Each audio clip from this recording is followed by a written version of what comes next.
Praise the Lord. இன்றைய வார்த்தையில் தேவனை குறித்த விசுவாசத்தை குறித்து நாம் பார்க்க இருக்கிறோம். எபிரேயர் 11ஆம் அதிகாரம் 6ஆம் வசனம், விசுவாசம் இல்லாமல் தேவனுக்கு பிரியமாய் இருப்பது கூடாத காரியம்.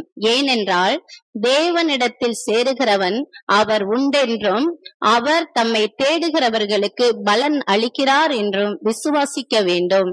விசுவாசம் என்பது என்ன? விசுவாசமானது காணப்படுகிறவைகளின் உறுதியும் காணப்படாதவைகளின் நிச்சயமாய் இருக்கிறது என்று சொல்லி, கண்களால் பார்க்க முடியாத கடவுள் ஒருவர் ஆண்டவராகிய இயேசு கிறிஸ்து இந்த உலகத்தில் மனுஷருக்குள் இருக்கிறார் என்று நம்ம நம்புவதே உறுதியான விசுவாசம். அந்த நம்பிக்கையை குறித்துதான் விசுவாசம் என்ற வார்த்தையில் ஆண்டவராகிய இயேசு கிறிஸ்து இன்றைய தினம் நமக்கு பேசுகிறார். விசுவாசம் இல்லாமல் தேவனுக்கு பிரியமாய் இருக்க முடியாது என்று சொல்லுகிறார். விசுவாசிக்கிறவனுக்கு எல்லாம் கூடும், விசுவாசத்தினாலே நீதிமான் பிழைப்பான் என்று சொல்லி நம் ஆண்டவராகிய இயேசு கிறிஸ்து இந்த வார்த்தைகளின் வழியாய் நம்மளோடு பேசுகிறார். நம் காணப்படாத தேவனை, அவரை நம்புவதே விசுவாசம்.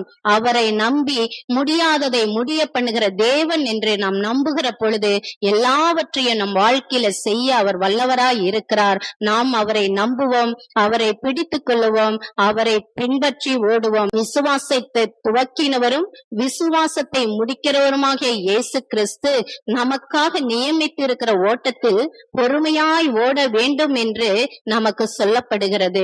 இந்த வார்த்தையின் வழியாய் ஆண்டவராகிய இயேசு கிறிஸ்து உங்கள் நம்பிக்கையை வர்த்திக்க பண்ணும்படியாய் நான் ஜெபம் பண்ணுகிறேன்.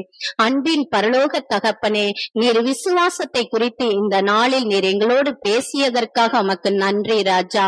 விசுவாசிக்கிறவனுக்கு எல்லாம் கூடும் என்று சொன்னீர் ஆண்டவரே.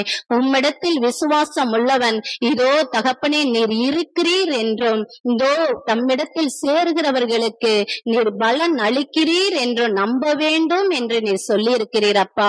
நீரே எங்கள் நம்பிக்கையின் தேவனா இருக்கிறீர். முடியாததை முடிய பண்ணுகிற தேவன், எங்கள் இருதய விருப்பங்களை நிறைவேற்றுகிற தேவன், எங்கள் இருதயத்தில் இருக்கிற எல்லா காரியங்களும் அறிந்திருக்கிற தேவன் அப்பா. ஸ்தோத்திரம், நாங்கள் நம்பி இருக்கிற ராஜா. காரியங்களை கைகூடி வர பண்ணுகிற தேவன், எல்லாவற்றையும் உம்முடைய பேரில நாங்கள் எதிர்பார்க்கிறோம். நீர் காரியத்தை வாய்க்க பண்ணுகிறமைக்காய் உமக்கு நன்றி செலுத்துகிறோம். இதோ இந்த செய்தியை பார்க்கிற கேட்கிற அனைவரும் உள்ளத்தில் இருக்கிற எல்லா காரியங்களுக்கும் என் தேவன் அப்பா அற்புதம் செய்யும்படியாய் இயேசுவின் நாமத்துல நாங்கள் ஜெபிக்கிறோம் அப்பா. எங்கள் ஜெபத்தை கேட்டு நீர் அற்புதம் செய்வதற்காக உமக்கு நன்றி. இயேசுவின் நாமத்தில் ஜெபிக்கிறோம் நல்ல பிதாவே, ஆமென்.